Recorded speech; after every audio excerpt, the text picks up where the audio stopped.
English ফুটবলে আবারও মাথাছাড়া দিয়ে উঠল বর্ণবাদ। এবার গ্যালারি থেকে বর্ণবাদী আক্রমণের শিকার হলেন লেস্টার সিটির বাংলাদেশি মিডফিল্ডার হামজা চৌধুরী। তবে দুর্ভাগ্যজনকভাবে এই অপমানের প্রতিবাদ করায় রেফারি উল্টো হামজাকেই হলুদ কার্ড দেখিয়েছেন। গত 18 এপ্রিল ইংলিশ চ্যাম্পিয়নশিপে পোর্টসমাউথের মুখোমুখি হয়েছিল লেস্টার সিটি। ইনজুরি কাটিয়ে এদিন লেস্টারের শুরুর একাদশে ফিরেছিলেন 28 বছর বয়সী হামজা চৌধুরী। ম্যাচের 71তম মিনিটে যখন ম্যানেজার গ্যারি রুয়েট তাকে তুলে নিয়ে জর্ডান জেমসকে নামানোর সিদ্ধান্ত নেন, তখনই ঘটে অনাকাঙ্ক্ষিত সেই ঘটনা। মাঠ থেকে উঠে যাওয়ার সময় পোর্টসমাউথের গ্যালারি থেকে হামজাকে লক্ষ্য করে বর্ণবাদী গালিগালাজ করা হয়।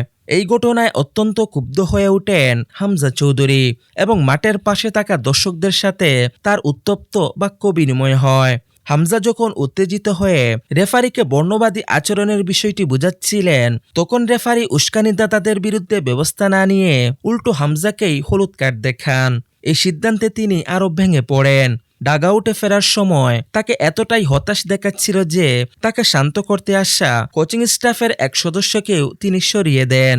পরে বেঞ্চে বসে তাকে খুব ও অভিমানে মুখ ঢেকে থাকতে দেখা যায়।